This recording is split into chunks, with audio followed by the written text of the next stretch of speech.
Even just a couple hours back, I was in pain. Pain from having to witness such amounts of cringe that I questioned why I was even brought into this world. I kept on asking God for forgiveness because I was still in shock from the amount of cringe I had to endure for the past 3 days.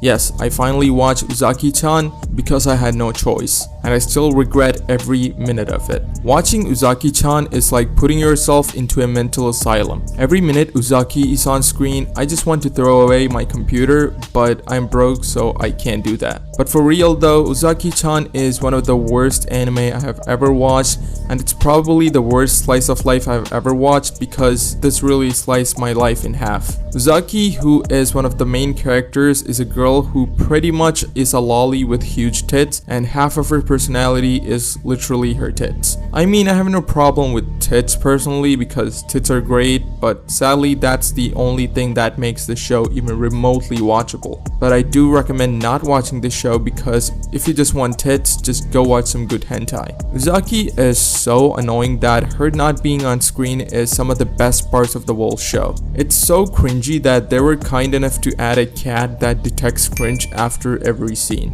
What the show is trying to sell is Uzaki being funny, but almost all the time Uzaki is just being an annoying brat who just humiliates the main character, and I just find it straight up annoying instead of being funny. Also, I fucking hate how she speaks. Uzaki is also a very big gold digger. I don't think she has paid for almost anything throughout the whole show. It's even funnier because Uzaki isn't even in the contention for the best girl in her own show, because the cafe owner's daughter Asai easily just takes that crown. Even Uzaki's mom is just way better than her. Uzaki was actually kind of good when she kind of acted like her mom for a brief minute in the whole show, and that might be the only time I actually felt she was acceptable. Now let's talk about the main character Sakurai. But before we talk about Sakurai, let's talk about liking this video and subscribing to the channel because I make top tier anime videos. So going back to Sakurai is pretty much every other college student who just wants to live a normal chill life until Uzaki came into his life. I don't know how my bro is enduring Uzaki because throughout the whole show he just looks like he wants to kill himself, but he also claims he likes Uzaki that way, so it gotta be some sort of cringe kink. Now getting into the plot a little bit, Uzaki is pretty much trying to fix Sakurai from loneliness like it's some sort of disease, even though it looked like he was living a happy life before. Sakurai starts hanging out with Uzaki and gets close to her, and he hates his life even though he claims he doesn't at the same time, and he loses a bunch of money in the process. One thing I do appreciate about the show is how it takes place in college instead of high school, which is the setting for almost every anime in existence, so this was just a breath of fresh air. But that doesn't really make the show good in any particular way though.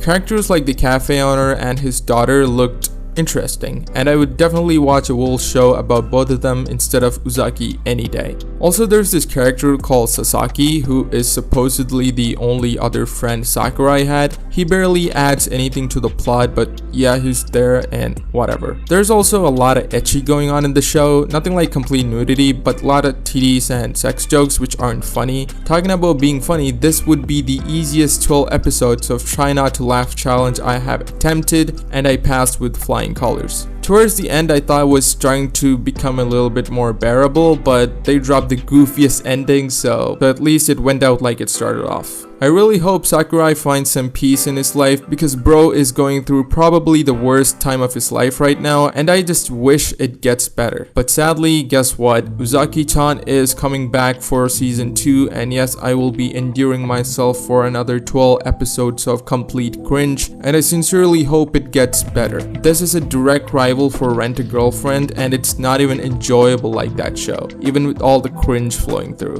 Let me know your thoughts about Uzaki-chan down in the comments below. Did you guys think Uzaki-chan was unbearable to watch? That is, even if you did watch the show. Also, let me know if you will be catching up to the second season, which is airing this season. And yeah, that's about it. See you later.